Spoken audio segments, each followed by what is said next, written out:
up to Montreal. I got me a gal in old 51, and I hope my rig don't stall. Hard driving man, hard driving man, hard driving man. I'm driving just as hard as I can.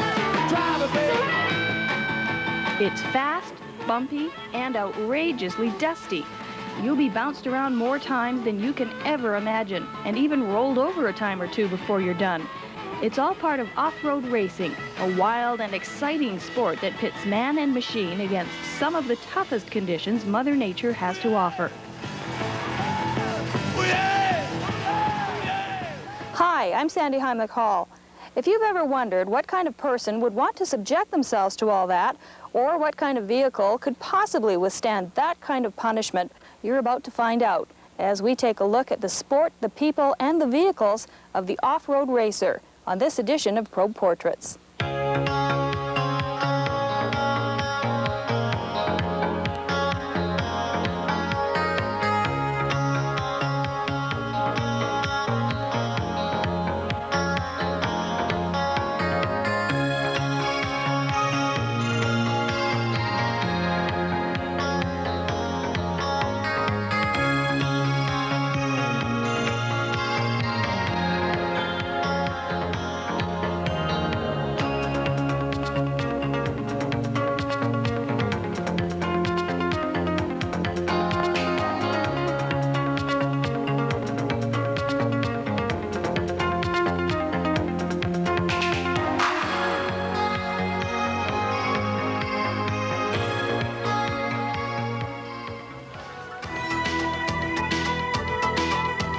The sport of off-road racing is unlike any other form of racing. True enough, it teams up driver and machine for each race, but it's not so much against other racers as it is against the often grueling conditions that exist. Extreme heat, dust, and terrain where there are no roads to speak of. And what's more, there are few, if any, spectators at most events because of the long distances and remote locations that are involved. It might make you wonder just why they do it. Why do people play golf? Why do people go swimming? Why do people go water skiing? I guess it all fits with whatever you like doing. It fits my business, although my business came from the sport, and the sport didn't come from the business. And that's where we're at. It's a sport that means you got to have capabilities of driving, capabilities of building, capabilities of pitting yourself against Mother Nature rather than against another competitor lots of times. Bob Nyeste is a veteran off-road racer. He's been doing this sort of thing for almost 20 years now and has made quite a name for himself here locally, as well as across Western Canada, the U.S., and Mexico. Not surprisingly, he owns and operates a four-wheel drive service center where he tends to his customers' vehicles, including his own. It's safe to say that for Bob, off-road driving, and especially off-road racing, is number one. What makes the sport most interesting and exciting to you? There's a whole bunch of things that make it exciting. I think one of the things is the fact that you're not running against a person, you're running against Mother Nature. And the land can be more of a competitor than the other competitors ever will be. And you never stop learning in this sport. It's just one thing, it just keeps going and keeps going. When I first started a few years ago, it was a real quiet, easy street-type vehicle could run in it. Now it's highly competitive, high-dollar vehicles are competitive in it. So it's gone a long ways in the last 10, 15 years. One of the most obvious examples of Bob's tenure in the sport is this, his customized, modified, four-wheel drive off-road racing machine. His fifth truck in all, and one with a number of unique and interesting features. We've got a sort of a little different off-breed of the most guys have got. It's a 1990 Ford short box, sponsored through ICG, Propane, and BF Goodrich Canada. And we propane powered it, which made it a little different than most people have. Everybody was running gasoline, and I think we're one of the few in North America that are running propane. Why propane? ICG sponsorship, same thing. You can't go racing without a sponsorship, and they've been really, really helpful in the sponsorship for us. Put in lots of dollars and given us some technical assistance and lots of other little things that you can't pick up anywhere else. So just that alone makes a guy want to run propane. We actually looked at propane before it even started to become a sponsorship, because what happened, propane here has been a good truck market. Everybody wants to convert them to it. But we found that running in the rough, it doesn't matter how rough it gets, it runs the same. And your gas mileage is very, very consistent. If you get a real rough course on gasoline, your gas mileage goes right down the tube. You can't keep it up. But on propane, it runs the same. Doesn't make any difference. How long have you been using it? 2 years now. This will be our second year on propane. And we've liked it, really liked it. So you're an environmental off-road racer. Yeah, okay. Yeah, I never thought of it that way. I guess in a sense we are. And when we refuel, we sure don't dump any fuel on the ground like the other guys do. They come in with quick cans and they pour it and it goes on the ground and wherever else, and it's a hit and miss, but we don't have any of that. And same thing, like you say, it's environmental, so. But I never thought of it that way. Okay, the engine here, 351 Windsor. Was one of the basic engines used by Ford and still is used by Ford in this model truck. This one's been highly modified with different type of pistons, different valves, different heads, different camshaft. It's been balanced and blueprinted. And we're getting approximately 350 horsepower from it. This engine's running on propane, much smoother and broader torque range with propane than what you get on gasoline. Our power starts at about 1,500, 1,800 RPM and carries right through to about 4,500 RPM. The suspension in our truck is using a lot of basic stock factory parts, very modified after that, made our own radius arms, of course. Shocks on it are not your regular off-the-shelf shock. It's a take-apart shock, which we can change the valving inside to be a little firmer or a little lighter. And we can also, after each race, we can change the seals on them to so that they ever get marked on the shafts or seals get damaged, we can rebuild a shock rather than buying a new shock after each race. They have a 13-inch stroke, and because we've mounted them a little inboard, we actually end up with 17 inches of wheel travel on the front of this truck, compared to a stock truck, which is about 8 inches of wheel travel. So if you hit a hole that's a foot deep, and you really don't feel it very much, you just sail through it, and the suspension goes up and down, and you're on your way again. In the back of the truck, we put our transmission coolers up the back with fans on it for obvious reasons of keeping them protected from vehicles that are in front of you. If you're ever in a collision or a rollover or anything like that, you never have damaged coolers. And they're one thing that can stop you dead from going any further. So putting them up the back, it keeps them well out of the way. And the other thing that happens is it's also closer to the transmission right there, so you have shorter cooler lines going from coolers back down to the transmission, being the transmission is not far right underneath there. And the shorter lines you get, of course, the less restrictions you have in your lines also. And the value of this customized creature of the unbeaten path? Well, between parts, designs, and labor, try between $80,000 and $100,000. Even the average racer can run from $8,000 to $10,000. But does that make all this something more than a hobby? No, it's still a hobby. No? Still a hobby. Yeah, sure. Well, you know, when you go water skiing, you buy a boat and you buy water skis and you go out there. What do you spend out there? And your gas every weekend, you're going to spend $15,000 doing that too. So it's still a hobby. Even though Bob may call it his hobby, it doesn't stop him from tangling with career professionals of the sport, as was the case last year when he and his crew took on the granddaddy of all off-road races, the Baja 1000. Well, we got involved in it. We've always wanted to do that race over the last 4 or 5 years, I think. That's the ultimate in a race, as far as we're concerned, is do the Baja 1000.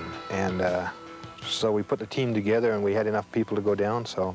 And ICG said they would pay for our fuel there and back and our entry fees, and so we loaded everything up and we went down there. We were rookies, total rookies when we went down there. I mean, in every way, in the sense that we didn't know what we were in for. The expanse of the country down there was not what we were expecting at all. It was indeed an eye-opening experience for Bob and his crew, who put in over 6,000 kilometers just to pre-run the race. In the Baja, the terrain is totally unique. Unbelievably tough and rugged sections where vehicles move at barely a crawl, and other areas where they go flat out for 25 miles or more. Hot, dusty winds, silt-laden roads, and numerous mechanical problems were all a part of the 1,000-kilometer journey, which allowed only a third of the drivers to even finish. Finishing was all Bob's team wanted to do, but they did much better than that. They ended up 4th in their class and 63rd overall. Not bad for a group of Baja rookies. I don't know if we really shocked any people. We had our truck very well prepared, and even the other guys in our class had said that they admired the truck. But it was a matter of saying, keep a common sense to you. There was guys going past us like we were standing still. Then we'd pass them because they were broken. They were going so fast they'd break. And we just went, one objective, go to the finish line. Let's get to the finish line, and then we'll worry about how we did in placing or time or anything like that first. So where it was rough, we just slowed down. And how did your sponsors react to that finish? Oh, they were super happy. I mean, the fact that there was only 2 Canadians went down and competed, we both finished the event, which was far better. That's 100% finish for Canadians, compared to the Americans only had about a 35 or 36% or something like that. So we were two pretty happy teams anyway. Chase 1 to racer. As with any form of auto racing, the efforts of the pit crew are extremely important. Each must do a variety of tasks and do them well to make it all work. Bob's crew has been with him for a number of years now and is a big reason for the team's success. Well, we work on getting it ready for the race, and that depends on what's wrong with it, setting it up for the race. And come race day, I can be anything from a co-driver through to a mechanic, depending, or running a chase vehicle, anything. We don't have one set job because we're not a very big team. And, you know, so you do everything and anything that needs to be done. You can't do it by yourself. There's no physical way you can do it by yourself. Besides your sponsors that help you with product and dollars, information, that technical backup stuff, and people that help you in the evenings for building and maintenance and everything. It's just no way you can do it by yourself. Yeah, it's a team effort. We'll have a chance to see some of that team effort firsthand as we check out all the action from our own off-road race circuit coming up as Pro Portraits continues.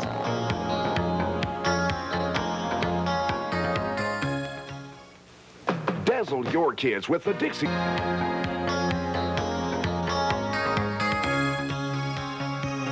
The site is the Lac du Bois area just north of Kamloops BC. The event is the first of a 5-race circuit put on by the local Bronco Busters 4x4 club.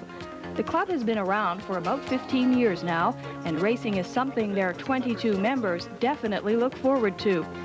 The focus of the club has changed over the years from recreational four-wheeling to, we still do some of that, without a doubt, and but now we do a little bit of off-road racing. We run our own race series right here in Kamloops. It's just been growing slowly over the years. The contingent of local racers has grown, and a lot of the racers in the Pacific Northwest have folded for whatever reason, and so we're getting more and more people from Washington, Oregon, Alberta. Just seems to be getting bigger all the time. The race is known as an Enduro event, one where each driver will make their way around a 10-kilometer course continually over a 3-hour period. Whoever completes the most laps in that time is the winner. There are 2 classes competing today, the sportsman class and the pro driver class, in which Bob is entered. The complement of drivers is small, but definitely game for today's race. Fun. It's good. It's fast course. Real fast. A couple spots where you catch some air, but not too many. It's on the ground, second, third gear. No fourth gear. Too tall of gears. Too fast. Too many turns, but all sorts of fun. Just got the car back together last night, and it's not really built for endurance racing like this. It's built for a short course, where it's the stadium-style racing, where you're all tight together in a stadium. So I don't carry a spare tire or anything, but we'll see what we can do. You all know your car, or you should know your car. And if you don't feel it's... A pre-race meeting takes place in which the race official sets out all the rules and details for the drivers, as well as determining the post positions. It isn't long, though, before the event is underway. Well, here we are at the start of the race. Randy, who are we looking at? Well, this is Calvin McKenzie, one of our local racers. This is Calvin's only 2nd attempt at long-distance racing. This is Bob's truck. You bet. He's off the line and on his way. Well, that's a little bumpy there, Bob. No, that's actually quite smooth. Compared to a normal vehicle, it is very smooth. And who's this? It's one of our local entries out of USA that come up, and he's been very enthusiastic about coming up to all our events. Calvin here going down a bit of a side hill. I guess he's still in the first lap. There's no dust in front of him, so obviously he's still in the first lap. And would this be considered a flat? He seems to be going pretty fast. Should probably be doing about 45, 50 miles an hour there at the fastest. Randy, this looks like your bug. This is we're off to the races, into the dust. What kind of vehicle is that? Well, it started out as a Volkswagen Beetle. The only thing that's left is Volkswagen are the doors. And this is a buggy type unit? Yes, that's John Kushneruk from Kamloops. This is one of the faster sections of the course. Cars along here, well, they'll be hitting anywhere from 65 to 80 miles an hour. And here's Bob. He's just out for a Sunday drive. 90 miles an hour. Here we are again. This is another really quick section. Cars along here, 60, 70 miles an hour easily. Not very many bumps, hardly any rocks. I notice a real variety of vehicles out here. Well, that's the idea. It's an off-road race, and anything that you can think is going to stand up the off-road riggers, well, it's out there running. And Coming down this hill looks a little complicated. It was slippery down. It was quite steep and a loose ground underneath, and there was big rocks getting kicked up, so you had to take it easy for the first few laps. It got better later on, and they got kicked out of the way. Can it trip you up sometimes? Can you try to overcompensate, roll the vehicle? Oh yeah, that happens quite a few times to even people, and Mother Nature is who you're battling all the time, because every time you get around to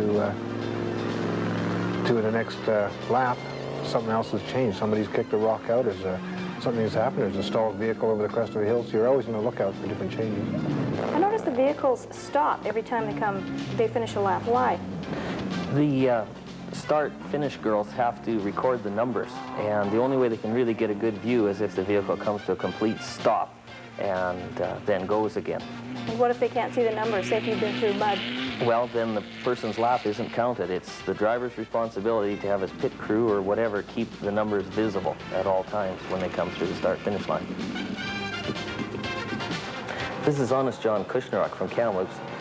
He's running a 1600cc buggy and just having a good time today. And here comes Calvin. How suitable is Kamloops to this type of sport? It's perfect. In North America, there's very few places that we have that are as good as what we have in the Kamloops area. Some of these corners can be difficult. You come into them and the ruts change and they get deep, and if you get your wheels hooked into a rut wrong, you can end up putting the vehicle over. Sometimes it can grab the steering wheel out of your hand, so you've really got to watch corners. With this amount of dust, how can the drivers see, especially following this closely? Well, you look for landmarks, points of interest, things that gives you some reference. And when you bounce off the guy in front of you, then you know that you're close enough.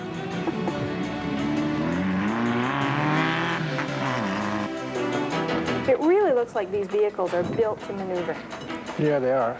The idea is that they got good ground clearance, they got good steering capabilities, and good traction. And because of the wheel travel, they can do most things in ground that you wouldn't even think they could do it in. One thing that really emphasizes just how well this type of vehicle maneuver in these conditions is the fact that the U.S. military utilized similar vehicles during the war with Iraq. Right now, we're having a look at the type of vehicle they did use. You can see that they are a buggy-type unit, only these come equipped with 50 caliber machine guns and rocket launchers. They were supposedly used in quick strike attacks because of their speed in the desert, and they were definitely involved in the liberation of Kuwait City. So there you have a very unique side to the off-road vehicle. So guys, what do you think? How would you like to have had one of these in the race? As long as he wasn't following you, he could get you out of the way pretty early.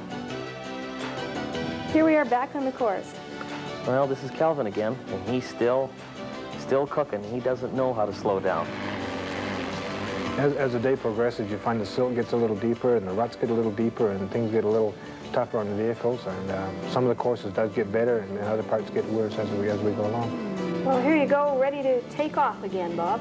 Well, we got a couple of bumps coming up here that do send the vehicle off the ground a little bit. You don't feel the bumps. The suspension soaks it up, the tires soak it up, and yeah, you really don't even know really that you've been off the ground.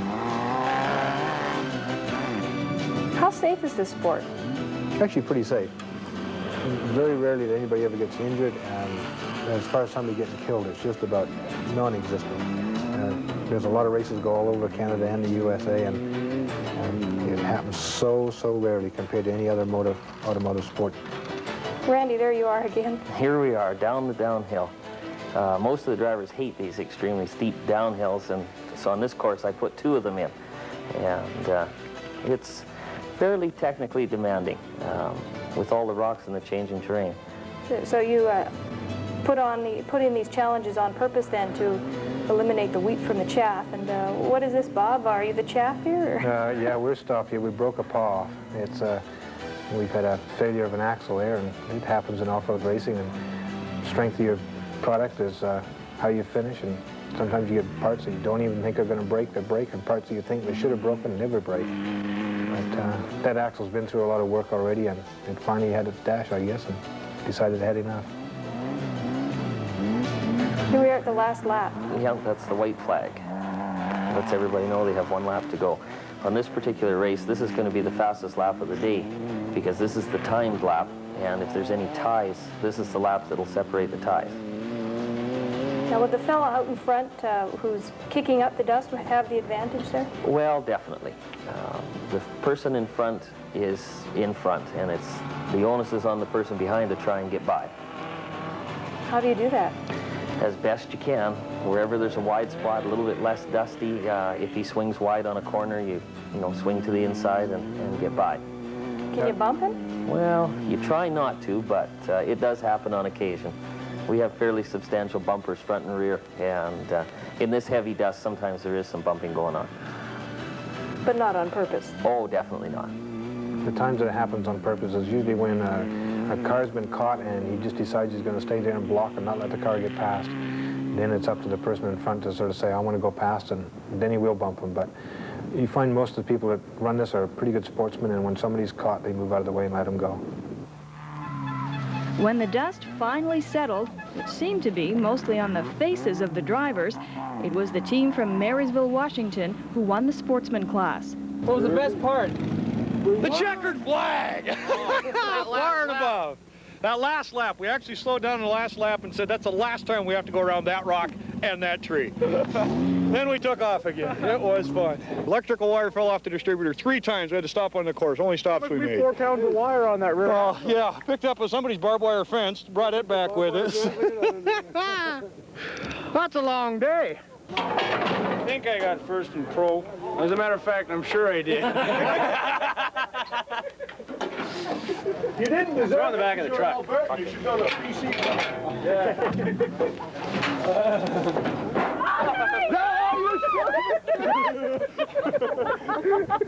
You warned him.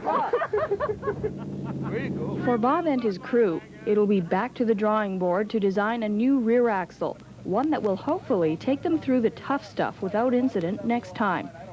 Repairing an axle, though, is just one of many jobs that will have to be done. For Bob Nyeste, there is yet a bigger and tougher task in his future as an off-road racer. Right now we're working on a major sponsor.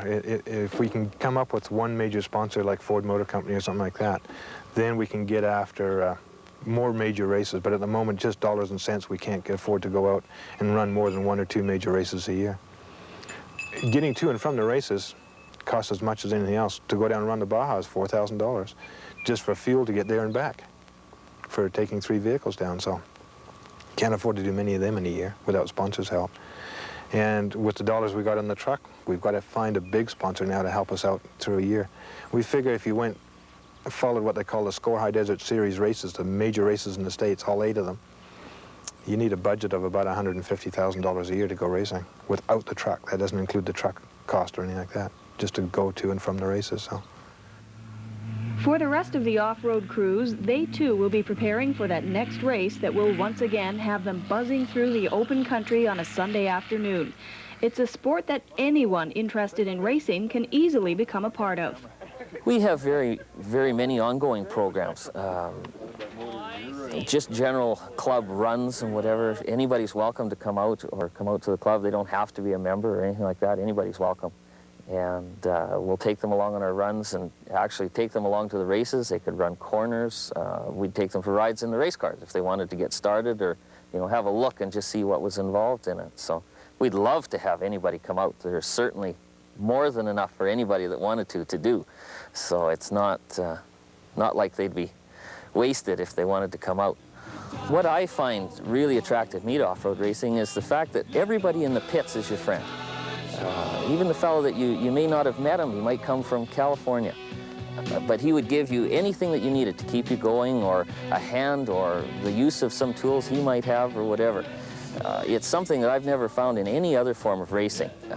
There's no tension in the pits, there's no hassles. If you need something and someone else has it, it's yours. There's just no question about it. And if someone else needs something you have, they have it. And everybody's aware that you're not racing against one another. That's the fact you're on the course at the same time is the only common factor. It's the rocks and the sagebrush and the hills, and that's what defeats you or lets you win. I don't know, that's what attracted me to it. It just doesn't have the feeling of other racing.